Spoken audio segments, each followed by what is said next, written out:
back.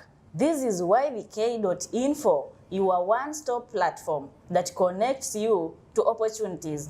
Not only opportunities, but scholarship opportunities. My name is Mina Clarice. In our last episode, we talked to Sunday, who highlighted the plight of most students who have finished Form 4 and are unable to further their studies. Today, we are going to hear from one of the scholarship personnel who will shed more light on getting the scholarship. Hi, sir. Welcome to this platform. Can you please introduce yourself?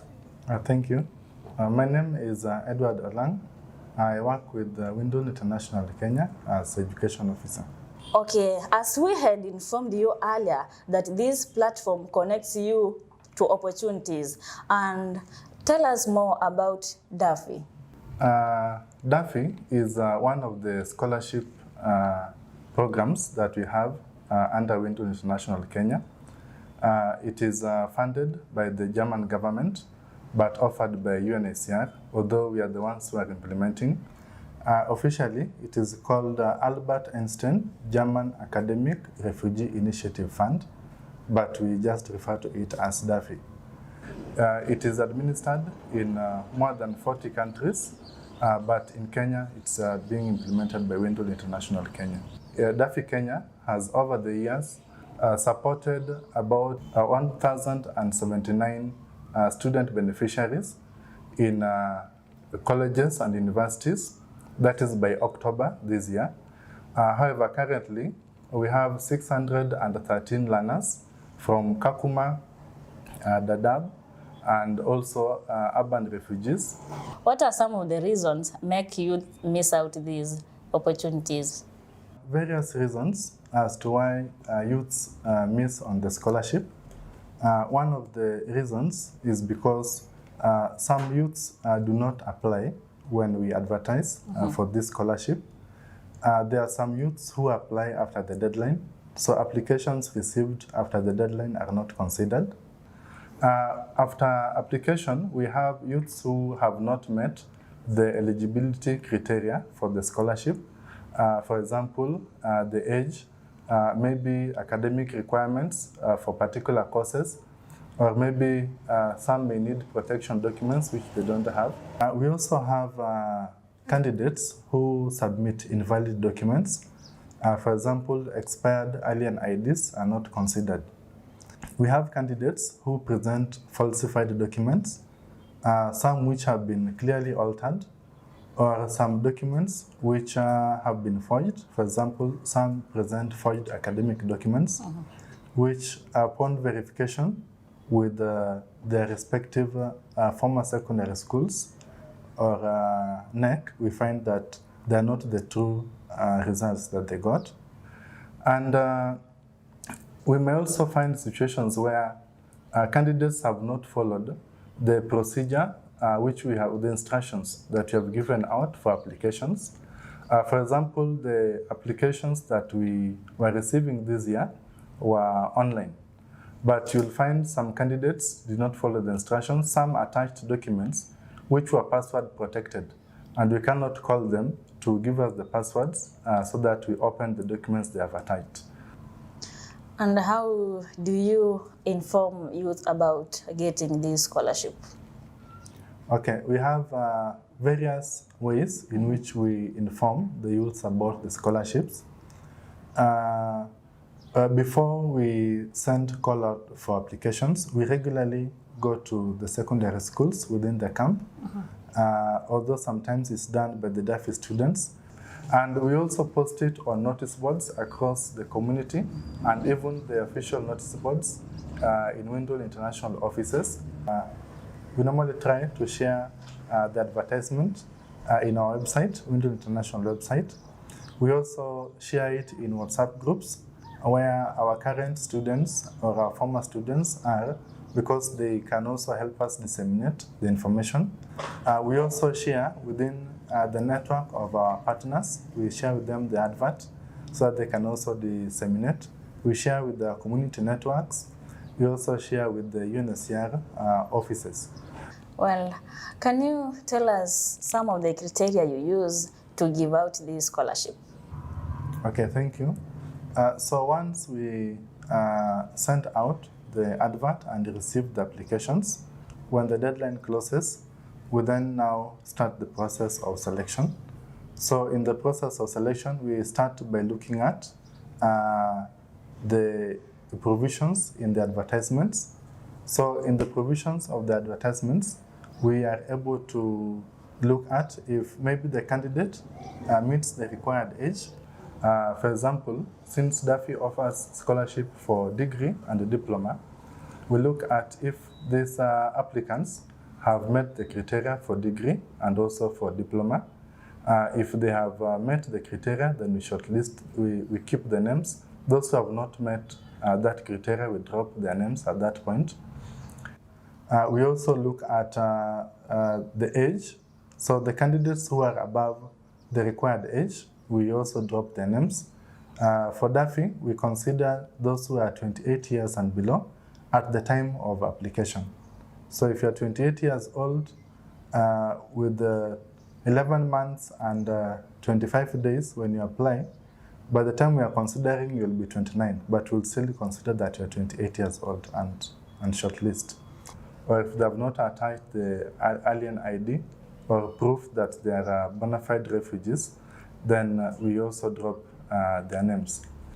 After that, we then look at the nationalities as well, so that we don't end up with only a single nationality. As you know, there are some nationalities which have a very high population, and some are minority groups. So we ensure that even the minority groups are represented for as long as they have qualified to be awarded the scholarship, so that we have that kind of balance. After that, we then do the final shortlisting. Yes. Then we call the candidates for an oral interview. Now, in the oral interview, we have panelists derived from various organizations, and we have various panelists. We have panelists from various organizations, not just Windle International Kenya. We have various partners who normally support us in interviewing them, so that it is free, and no one will come and say that, oh, it is only Windle who are doing this one on their own. So we involve other partners.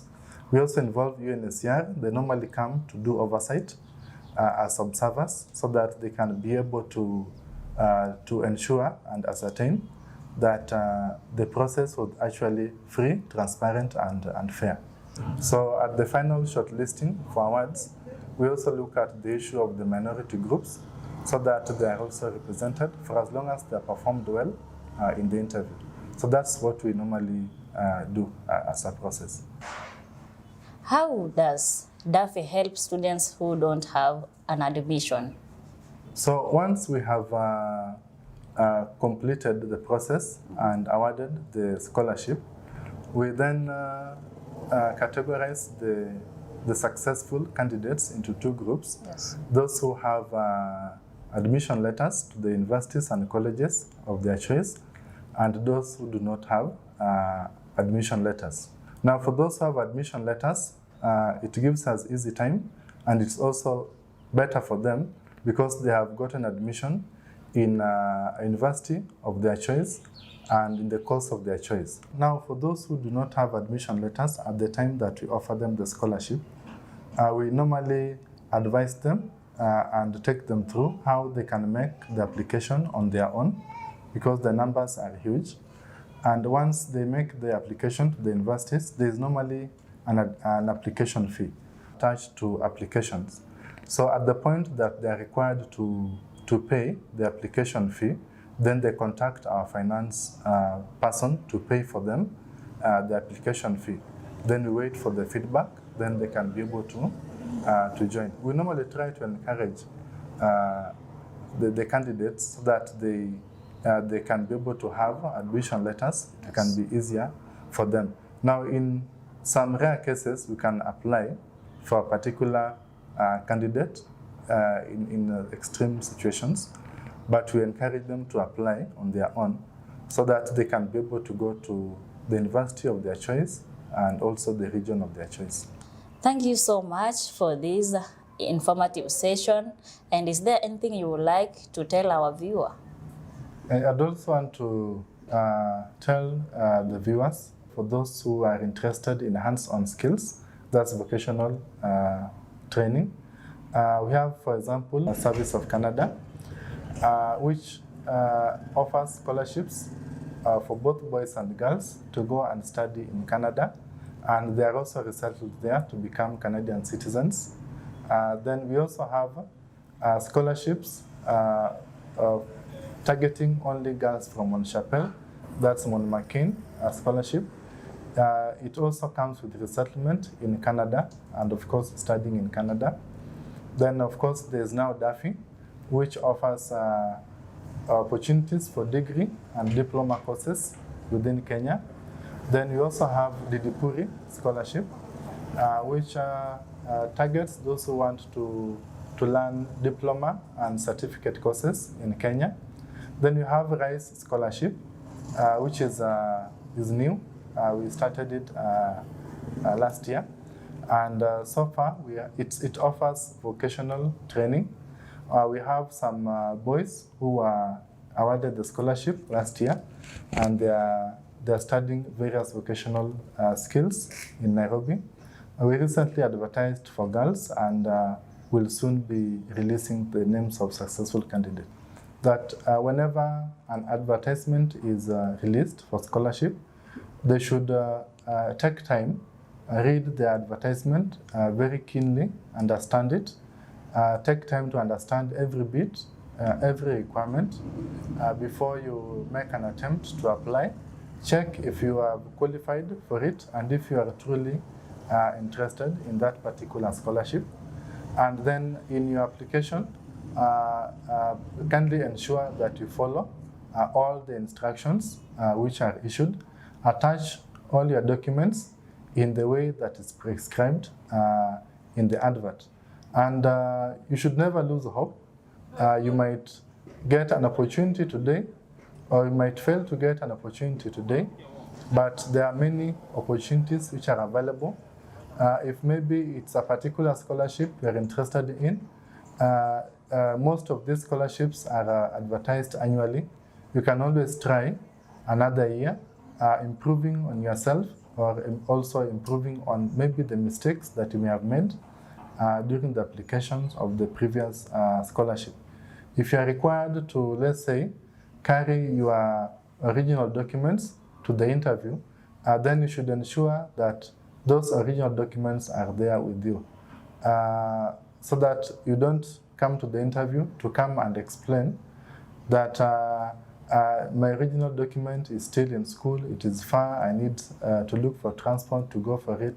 So there are things that you may need to do so that you are not left out in a scholarship opportunity, because they are competitive and the requirements are strict and they need to be always adhered to. We have come to the end of our session. For more updates, visit our website kakumayouth.com, where we post job opportunities, scholarship opportunities. Like, subscribe to our channel. My name is Mina Clarice. Till next time.